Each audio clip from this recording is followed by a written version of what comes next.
which means what? It means it's Tuesday, means that it's 6 o'clock on the East Coast. It means I've actually been having way too much fun with this topic. So, just before jumping on, I was reviewing my notes on what I want to cover with you guys tonight with this whole concept of asking for what we want. And yeah, I enjoy this topic so much because there's just so much here. There's so much goodness here, and we don't do it enough. We don't do it enough. So tonight's topic: unlocking your voice. Express your desires with confidence. And one of the reasons I chose this is because we don't. We just don't. And then we end up disappointed or we end up frustrated. I mean, there's all sorts of things, and we'll talk about that. But what I loved about this topic was that it all goes back to the crux of a challenge that I think a lot of us can relate to. So the first question of the evening is, and hello, Jackie, it's great to see you. The first question of the evening is, how many of you identify as recovering people pleasers? How many of you can identify with that? My own coach said that, used that phrase earlier today, and I thought, oh, that phrase is perfect. That phrase is, I mean, no, recovering people pleasers. I don't know if there's any of us who's not an actively recovering people pleaser. And boy, do we fall off the wagon a lot. We just do. We just do. And that's so much conditioning and so much training, right? Because hey Terry, because we are taught from such a young age not to ask for what we want, right? This is why we don't know how to do this. We don't know how to do this because we weren't taught how to ask for what we want. What we were taught was how to deliver what other people want from us. We were trained to deliver what other people want. And if you go look at the courses and the seminars and the trainings and all the things that are out there that are all about teaching women how to speak up and how to use their voice and all this stuff, here's where I get frustrated. I have found, and I don't know if you found this too, but I have found that the majority of courses and trainings and things out there for women on using your voice and speaking up, they spend an awful lot of time on telling us how to be less direct, not to be bitchy, how to be less manipulative or emotional, because we can't have that. We can't be human. But that we have to develop a thicker skin or that we have to show up in a way that's like the guys. And none of those tools ever work for me. They're just, they don't feel natural. They're certainly not natural to my way of thinking, much less my way of behaving. And certainly, as we've been talking about, right, there are certain ways of thinking and behaving that we have to retrain to show up to be more powerfully. And that's one of the things I want to talk about tonight.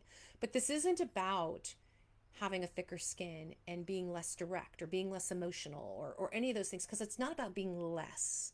I don't want you playing smaller, right? We want to play bigger and frankly, a little louder. So that's why I love tonight's topic, because we have not been set up to ask. We've been set up to wait, to be recognized, to wait to be seen, to wait to be heard, to wait to be handed whatever somebody else thinks we deserve. And here's the kicker: even when they love us, even when somebody respects us and admires us and wants to give us something that they think we deserve, sometimes their version of what we deserve, it's not what we actually wanted. They're just different things, right? Which leads into why. Why do we need to know how to do this? And hey, Christine and Joyce are here. Hello, ladies. Joyce, I'm glad you made it. I thought I saw a note that maybe you were on the road. So if you are on the road, be careful. Otherwise, it's good to see you guys. Um, so why do we need to know how? Hey, Jill. Oh, I'm glad you're here. Look, the gang is here. Um, why do we need to know how to do this? Because people, especially men, but all people, we're not mind readers. We're not mind readers. And not everyone sees what you see. Not everybody hears what you hear. They don't experience what you experience, which means they don't necessarily want what you want. even the people who are the closest to you, the people who should know you, because like in gendered relationships, right? In male-female dynamics, we women do this all the time to men. Well, he should know. He should know that's what I want for my birthday. He should know that's what I want for dinner. He should know that that pisses me off. He should know. We say that all the time. They don't know. I guarantee you the majority of the time, I'm not going to claim this for all men, but the majority of the time, they don't know. They are looking at the world from their point of view of what they want, what they need, what they hear. So until we learn how to speak up clearly about what it is we want, and you'll see clearly is more than just, I want you to pick up your socks. Clearly, how we ask for what we want, there's a pattern to this that I'm going to share with you that's actually really important to follow. And we do this at work as well as at home. But we see and experience the world differently, and we have to be prepared for that if we're going to be clear communicators. We've talked in the past in this group about love languages, right? We all have different love languages. Some of us like physical touch, some of us like words of affirmation, some people like acts of service. Love languages is just another channel for communication. You like to receive praise, you like to receive help, you like to have things in your life your way, and it's different from everybody else's. And even for somebody who's lived with you for 25 years, they're only going to get it right. If they're really keyed into you, they're only going to get it right 80% of the time max. Because we don't actually share 100% of ourselves with anybody. There's a piece of us that we keep to ourselves. And we should, by the way. But there's a piece of that. There's always going to be a little gap. We are two individuals. We are two separate people. This is even more true in a work environment where you're not living with them day and night, where they definitely don't have the inside track on reading your mind, and they definitely don't know what you want or why you want it. So, all that said, I'm asking you guys a question. Why is it hard for you to ask for what you want? What are the reasons you might not ask? You might not ask for the raise. And put it in the comments if you're willing. Hey, Maria, it's good to see you. Put in the comments if you're willing. But why is it hard for you to ask for what you want? Number one reason I hear, I don't want to hear no. Fear of a no, fear of a rejection. And that fear of rejection or that fear of the no keeps us stuck. It keeps us stuck. Because we don't have anywhere to go if we don't have a clear yes or no. One of the main reasons to ask for what you want is for the clarity. Oh, that's a good one. That's both of those. Christine, I'm not worried. That's exactly right. We feel like we don't deserve it. We don't deserve what we're asking for. We still feel like we have something to prove or something else that we have to do or show up as, or we're just not enough. And Joyce also, I don't want to be a bother. I don't want to be a bother. I don't want to ask that person to do that thing for me. I know it's their job, but they're really busy. You're busy too. I don't want to ask my friend to help me move because, she's got a lot going on. And I know I helped her move the last 2 times, but, she gave me pizza. So it's all good. We're even, right? We don't ask because we don't want to put the other person out. We don't ask because we feel like we haven't earned it. We don't deserve it. We don't ask because we've been told no before. And we are conditioned now to expect that the answer will always be no. So we don't even bother. Or we think it's not a big deal, right? We think, no, it's fine. I know I should ask for help, but I'm not going to. Or I know I should ask for this thing that I want, but I'm not going to. It's not that big a deal. And then we get resentful. We get irritated, right? We get upset because we didn't get the thing we wanted. We knew we wanted it, but we didn't. And the resentment is directed both at us and at the other person for what? For not reading our mind. Maria, they will get the wrong idea. And it will yeah, heaven forbid we ask for something we want and they misconstrue the why we want it. And they think we're just greedy or we're selfish or even if they don't misconstrue it, sometimes we just have a hard time, especially if the ask is for help. We just have a hard time acknowledging I need help because Now I don't look like I have it all together. They're going to think I'm disorganized. They're going to think I don't have my act together. They're going to think I'm weak, not competent. That's a big one. And we don't ask because we think they should know already. We think they should know. Because I've told him a million times that he needs to take the trash out on Wednesday nights. You guys have heard me. You guys have heard me complain about my son and trash night. Trash night is Wednesday nights, right? He should know already. He should know. Why doesn't he remember this? I'll tell you why. Because I didn't follow through all the steps. We will go through the steps, I promise. But I want to tie into, before I can give you the steps and then you can just ignore them. And I want to tie into why these steps are so important, because the result is what? How do you feel when you think about this? When you think about not asking for what you want, when you think about not having the clear yes or no, how does it make you feel? Number one answer I usually hear is anxiety, anxious. Why? Because you're stuck. It's not a yes, it's not a no. It's that lovely layer of ambiguity floating in the ether. Helpless. Exactly. You have no control because you've given it up. So we're helpless. We can't act on the yes or the no because we have neither one, and therefore we're helpless. We get sad because we're not being supported. Limbo, yeah, that's a good one. We're in the ether. There's nothing going on. We can feel unworthy because, gosh, why didn't they know? They're not paying enough attention to me. Why don't they get it? We can be angry. We can feel resentful. All of these are negative emotions that are a drain. These are a drain on our energy. And they distract us from doing the things we need to be doing, from doing the life vision stuff.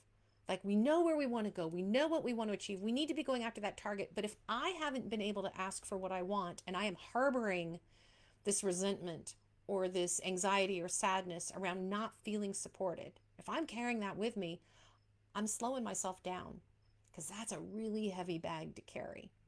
So it impacts the way we show up at work. It impacts the way we show up at home, because what happens? We walk in with a bad mood. We walk in depressed and anxious because we're not getting what we want. We walk in the door looking to please the other person so that we can get some sort of dopamine hit that says we're okay, that we're worthwhile, that we deserve something. So what do? We don't get what we want, so we contort ourselves to make the other person happy so that we get some hit out of this, right? Some emotional hit. We play small. We don't ask for what we want. We shrink ourselves into a corner, I love this. If you guys saw the video that I posted on the group page this morning of the nurse in the red and white polka dot bikini. God, I love that bikini. I got to find that. She looks fabulous. But one of the things she talked about was how she used to try to fit into the wallpaper. And I love that phrase, because that's what we do. We play small. We don't ask for what we want. We want it. We don't see me. Don't look at me. It's okay. Let's just make sure you're happy, right? Which makes us avoidant. We hide from people. We hide from things. We hide from conversations. 1,000%, Joyce. We lower our expectations. And now our world has just become a lot smaller. And not what we want. Not what we wanted. So why should we ask anyway? Why should we find a way to power through the fear, because fear is what's behind all of this, and ask anyway? Number one, I'd like to hear what you guys think. Why you think it's important for you to ask the question anyway for what you want. Why is it important to go after that? I'm going to tell you what I think the number one reason is, but I would love to hear if you have others. The answer gives us clarity. Clarity gives us a next step. Clarity is not about I've been rejected or I've been accepted. It's not about right or wrong or good or bad. Clarity is there's a path. Because if it's a no, now I know I have a choice to make. I have a direction I can pick. And if it's a yes, hallelujah, now I'm on a different path. There's a different direction I can take. You're absolutely right, Jackie. If you don't ask the question, the answer is always no. But it's not a clear no. Because if you didn't ask the question to get the clear no, you're still living in the ambiguity in your head, that little bit of hope that somewhere, somehow it's going to change. It's going to be different. Someone's going to notice or make a difference. So you're right. You are giving yourself the no before anyone else can do it for you, before anyone else can reject you. But if you're still harboring the, but this is what I want, that's the disconnect. If you already know, you know what? I asked my boss for that promotion. My boss said no. Now I have clear choices. If I'm like waiting, well, maybe she'll give it to me in another month. Maybe she'll give it to me next quarter. Maybe I'll get it next year. But you don't have a clear path for it. You're just hanging around. You're just waiting on nothing, on literally nothing but a thread of hope. If you've asked the question and you've got a clear no, Natalie, you're not going to get that promotion, which, by the way, is a message I've heard more than once. No, Natalie, you're not going to get that promotion. What that no gave me was choices now. If I'm not going to get this promotion here, what am I going to do? I could stay here and try to earn it. So my next question to my boss is then, what do I need to do? How do we make a plan for me? Or I go, you know what? If I don't think it's ever going to happen here, or if the boss tells me it's never going to happen here, where else can I go? What are my other options to get myself on the path I want to go on? No is still forward moving. It's still forward moving. And when I work with all of you in the group, one-on-one coaching, we are all about how do you move yourself forward towards your goal. We don't look at what's behind us. We look at where are we, where we want to go, how do we want to get there? And a no helps us get there. So does a yes. A yes helps us get there, right? It's the clarity. It's the clarity. Schrodinger's cat. Correct, Joyce. Also, if they say yes, they might say yes, or they might give an alternative. There might be a whole new option you didn't even think about, that you hadn't considered, or that you didn't know was a possibility. I once applied for a job, was offered the job, I turned the job down. And then I went back a couple months later and said, hey, you know what, that was a mistake. Is my job still open? And they said no. But they came back to me a week later and said, you know, we already filled your other job, but we've got a different one we'd like you to try. And I did. And it was cool. It was a good ride for a while. It was not a career path I'd ever considered, actually.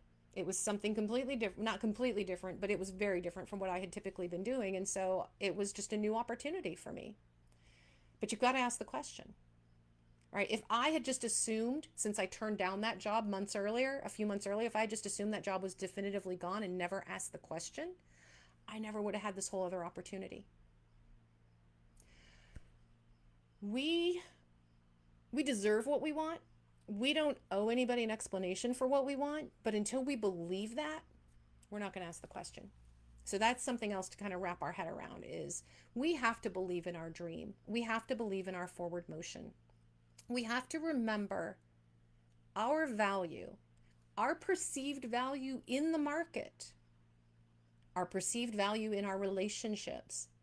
Our value is only as high as we believe it to be. Nobody is going to believe in you more than you. Maybe your mom. Maybe your mom. But truthfully, in your adult world, as you are moving forward in the workforce, and in relationships and pretty much everywhere else except maybe with your mom, nobody's going to believe in you as much as you do. And so the value of yourself that you put out there is the value you're going to get in return. We own that. Nobody else owes us our value. Hey, Peggy, good to see you. And spot on. Spot on. You have to know your worth. And guess what? Only you decide what your worth is. Nobody else does. You decide what your worth is. Nobody decides what you get paid except for you. Nobody decides how beautiful you are except for you.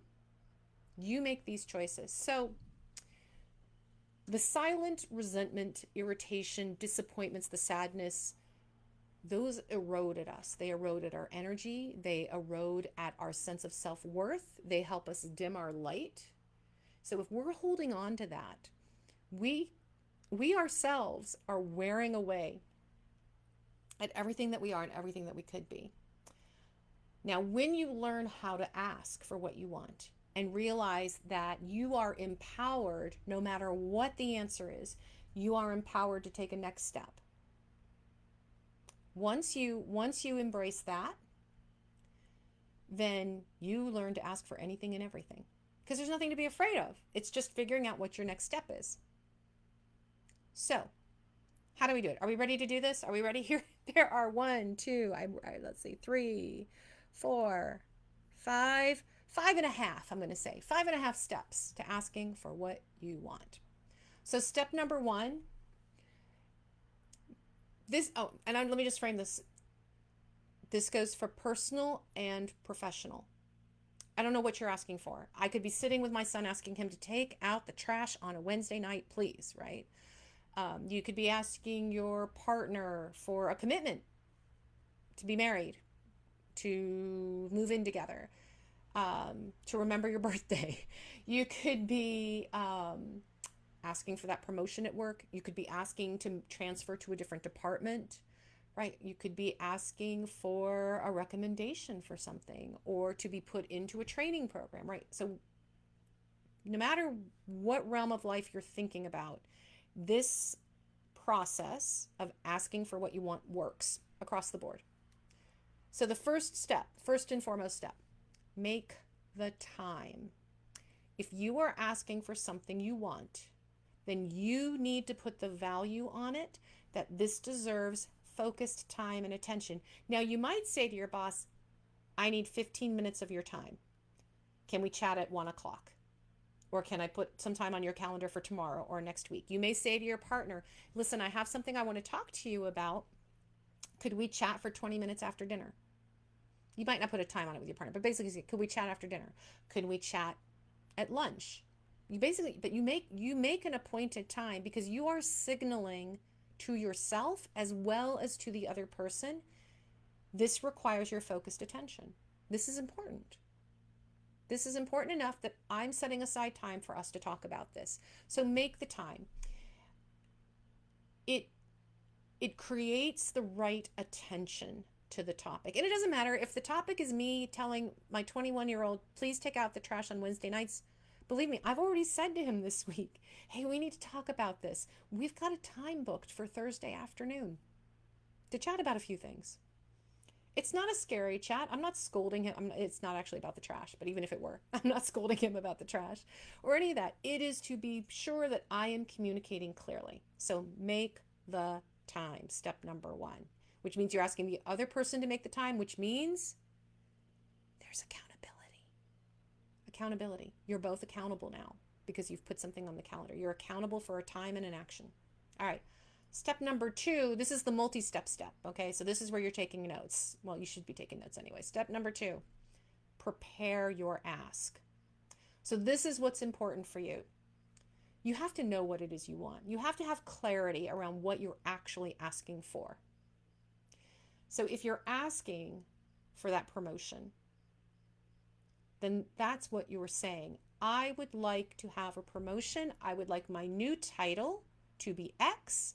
I would like my team to look like Y, and I want my salary to be Z. You need specific details about what you're asking for. Here's what I want to be transferred from the marketing department to the customer success team. I'd like to be a customer success representative, senior level, because due to my marketing experience, I already have some experience there.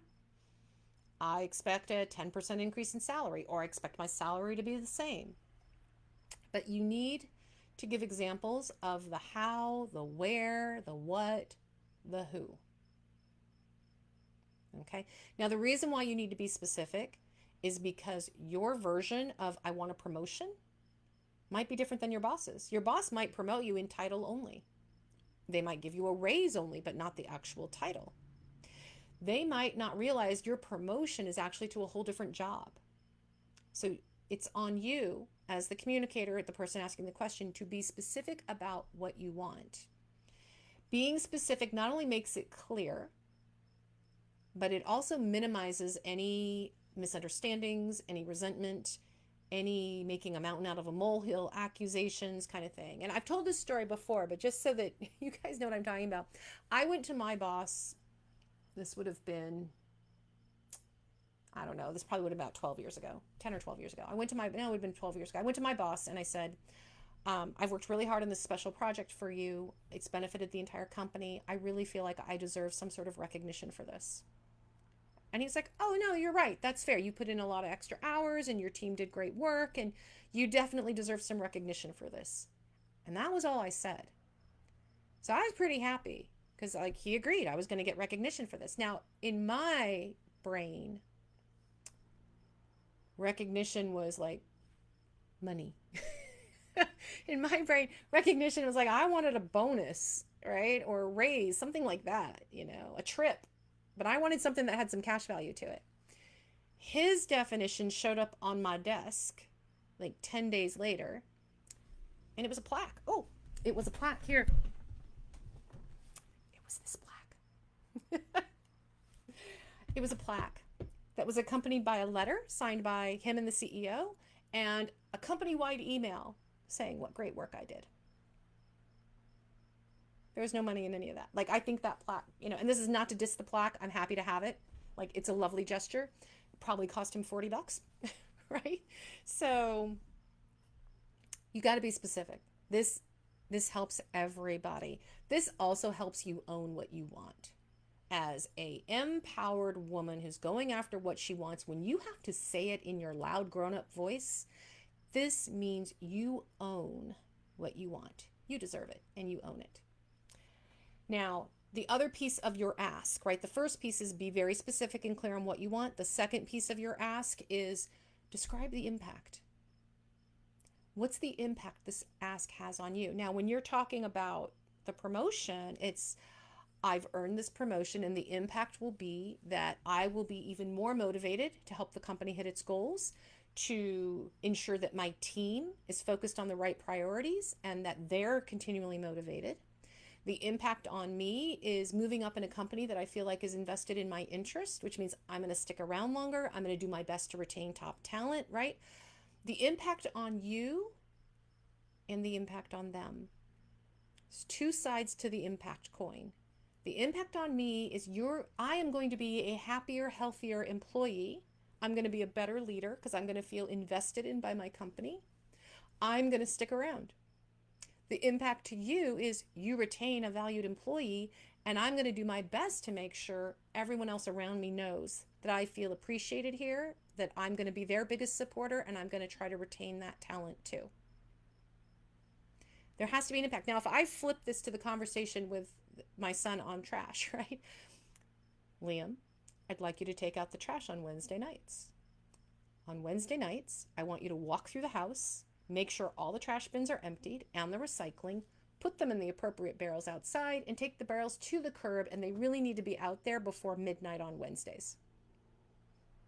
Technically before 6 a.m. on Thursdays, but we're going to make it Wednesday, Now that's very specific because I clarified I don't want to find a full bag of trash in my kitchen trash can and you've already taken the trash to the curb. Empty it and then take the whole thing out. Liam, the reason why I'm asking you to do this is because it's easier for me to cook our meals and make sure that you and I have free snacks available when the kitchen is clean and clear and the trash barrel isn't overloaded. When the trash barrel is overloaded, I get distracted and I get irritated because this is the one chore that I ask you to do. That's not actually true, but this is the one chore I ask you to do that's part of paying your rent here. Impact on you is you have a happy mother who loves to cook for you. And boy, that's cheap rent, isn't it? Right? Clear benefits to everybody involved. So like I said, whether it's a personal or professional situation, this model works. You need to describe the impact because the impact is where the consequence happens. The impact, if you're going to ask for something important, there's a consequence to your boss. I would like this promotion. I've earned this promotion. This is the promotion I want. The impact to me is you have retained, the impact to me is I'm a happy employee and I'm sticking around. I'm giving you all my best work. I'm motivated. I'm happier, I'm healthier, and I'm sharing that good energy. The impact to you if I don't get it. So we cover why we want it and what the impact is, and then we have to cover the what happens if I don't. if I am not under consideration or I don't get this promotion, then I have to really look at what my career path is and consider what my options are going to be. Is that a veiled threat to quit? Kind of. Kind of. But if your ask doesn't have consequences, then you don't really want it. You don't actually want it. For Liam, if you're not taking out the trash on Wednesday nights like I ask you to, and I'm the one hauling it out there at 6:30 on a Thursday morning, then I'm going to start charging you $40 a week for the trash. Your rent's going to turn into cash. There are consequences when we have an ask. Employers, good employers, do not want to lose good talent. So you're not threatening them with a give me a promotion or else. You're basically saying, I want to see career path moving forward because I need to know what my opportunities are here long term. Because their answer might be, listen, Natalie, and I've heard this before too, I would love to offer you that promotion right now, but I can't. However, I had one boss sit down and map out for me a 2-year plan that took me through 3 different promotions and 3 different pay raises. He couldn't give it to me today, but in the next 3 to 6 months, I had a time slot for a review. And if I hit certain goals, I had a new title and a bump in salary. 6 months after that, new title, new bump in salary. He mapped it out. So I stayed. And by staying, he actually accelerated my plan. So I started on that first 90 days, did the review, got a promotion, and then it was 90 days after that. Because I stayed. Because I got what I needed, which was I needed to see there was a future here for me. Yes, I would have loved to have had the promotion that same week and a pay raise that same week. But he gave me something concrete to work with because he knew I had another job offer. And my conversation with him was, I love this company, would like to stay, but here's what I'm looking at. And I'm looking at my future career and trying to figure out where I'm going. So when you have the ask, you have to be prepared. And again, this is being a grown-up and owning what you want. When you own what you want, it means you own the consequence of not getting it. And I cannot stress that enough. We are not threatening people. We are simply saying there is a consequence to the action or the inaction. And we all need to be clear and take ownership of what that is. All right. So that's step 2. So step 2 is the biggest one. It's the clarity around what you're asking for and why it matters. And what happens if you don't get it? Because you need to know if they say no to the promotion, am I looking at another job? Am I looking at a department transfer? Do I love this place enough and do I believe in these people enough that I'm going to stick it out another 6 months and see what happens? All options. Step number 3, keep your language neutral. As you're developing your argument for what you want, why you want it, and the impact, positive impact, and if you don't get it, impact. You do want to keep your language neutral. You are trying to avoid blame, and we're not threatening or putting an ultimatum out there. Because when you ask something and you're pinpointing blame or you bring in a charged emotion of some kind, like, Liam, it really pisses me off when you don't take out the trash. I've just put him on the defensive. Right? You go to the boss and say, you know, you promoted Carla 2 weeks ago, but I've done far more work than her, and I think I deserve a promotion too. Your boss is on the defensive. That is not a good point for negotiation or for asking for anything. We don't want them on the defensive. We want them open to what we are asking for. So you want to use neutral language, but you want to use very clear language. So by neutral, it's not, hey, look, you promoted Carla over me. It's, listen, Carla has actually nothing to do with this, so we're not going to mention her name. It's, listen, here's the work I've done. Here's where I see myself going in my career. Here are the benefits and strengths I bring to the table. So this is what I want, and this is the impact. 4, your job, once you've presented your case, is to stay open to their response, to their questions, to potentially a need to say, I have to think about it, but to stay open. When you convey clearly why you want what you want, right? What the impact is if you get it, what the impact is if you don't, right? That's basically explaining your why. When you communicate that clearly, you've given the other person something real and concrete to engage with you on.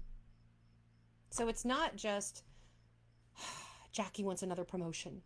You know, Joyce wants to transfer to another department because, I don't know, she just wants that. It's okay, I understand now the bigger context of how Joyce is looking at her career path and why that other department move makes sense to her. But if I can't offer her that, maybe there's something else I can offer her. I understand why Jackie wants this promotion that she's looking for, and now I have to consider, is she ready? Is my team ready? And if not, what else can we do? And if she is, let's move her right along, right? So be open to the fact that you may not get a response right away, or you may get, as Joyce mentioned earlier, you may get alternatives to think about. Those are all good things. So be open and answer the questions in the same open frame of mind that you present your case, which is they're processing now a much more complete picture. Step 5, allow for them to consider their why. Any ask you have of someone else has an impact on them as well. Now, to your point of view, your boss, the impact is you get a happy employee, you should be happy. I'm going to motivate your team. We're going to do great work. We're going to smash all our goals. Yay, right? That's all good things. Your boss may have other things to think about. Well, if I promote her, then maybe I lose this other headcount over here, or maybe there's a team dynamic, or maybe she doesn't know that we're merging these two departments, so it's all going to look different anyway. There's a whole other world your boss may be considering that you're not aware of. So this becomes an opportunity for you to practice a little patience and allow for the situation to unfold a little bit. If there is a deadline, if there is a genuine deadline, you're negotiating a job offer, right? And so there's a deadline for when this has to happen. You have to communicate that clearly too. And again, that's not about putting an ultimatum out there. Some deadlines are real deadlines. And so you have to be real about, I have to have a clear yes or no by this day and time, because that impacts the rest of the plan. You have to communicate that. So this is where I say there's 5.5. Those are the 5 basic steps, right? The 5 steps are: make the time, make it important and make everybody accountable. Prepare your ask, what you want, examples and details, the impact if you get it, and the impact if you don't. Use neutral language. Stay open to whatever their response or their questions might be, and be prepared for follow-up and processing time. And the half part of that is be prepared to schedule a second conversation. This is for accountability. This is for respect, both your respect, your self-respect, and their respect. If at the end of the day, the goal is to get to the clear answer. If they don't have a clear answer for you in that conversation, schedule the follow-up. I understand you need to think about this promotion. I understand there might be some other dynamics I'm not aware of. Could we talk again next Tuesday? Is that enough time for you to consider what you need? Schedule it. Schedule it. You owe yourself that. You owe them that. And they'll respect you for it. No matter what their answer is, when you set up a clear ask, it's a respectful conversation for everybody. And like I said, it's a win. No matter what the answer is, you've got a win because you've got a path forward. All right, my friends. So that is how you ask for what you want, whether it's personal, whether it's professional. You set aside the time. You prepare the thorough conversation, what you want, why you want, what the impact is, what happens if you don't get it. You use neutral language. You allow for the other person's response. You prepare for a follow-up, and you schedule that if you have to. That is our course for tonight. I hope that was helpful. I hope you use it. You're going to think it feels very contrived and a lot of work up front, and it kind of is sometimes, but it helps you so much when you're in the conversation because you've already thoroughly thought through every step of this. You can be very present and powerful in the conversation, as opposed to scrambling and grasping and feeling like you're now getting defensive in asking for what you want. You want to be prepared. And in that preparedness, you want to have your strength. So that is how you, what did I call this? That is how you, I was going to say uncover your voice, but that's unlock. That is how you unlock your voice and express your desires with confidence. All right, ladies, thank you so much for joining Training Tuesday. As always, I love being here. If you haven't seen it yet, I want to leave you with um, my workshop is coming up on the 29th. If you haven't seen it yet, Balance and Boundaries is the workshop. It's on the 29th at 6 o'clock Eastern Time. By workshop, I mean we're going to be together for about 3 hours. This is a hands-on, we're going to do the work in the course workshop. Okay, so we're going to spend 3 hours together walking through balance and boundaries. This questioning process is one of the ways that we actually establish boundaries. When you ask for what you want, you are creating your own balance and boundaries. So if you'd like to know more about the workshop, write workshop in the comments and I will send you the registration link for that. It's at the end of the month.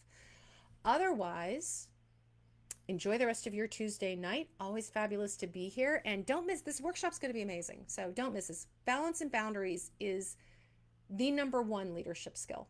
The number one leadership skill you need. If you have your balance and boundaries in place, you can crush anything. So hope to see you guys at the workshop. As always, love to see you on Tuesday. Have a fabulous night.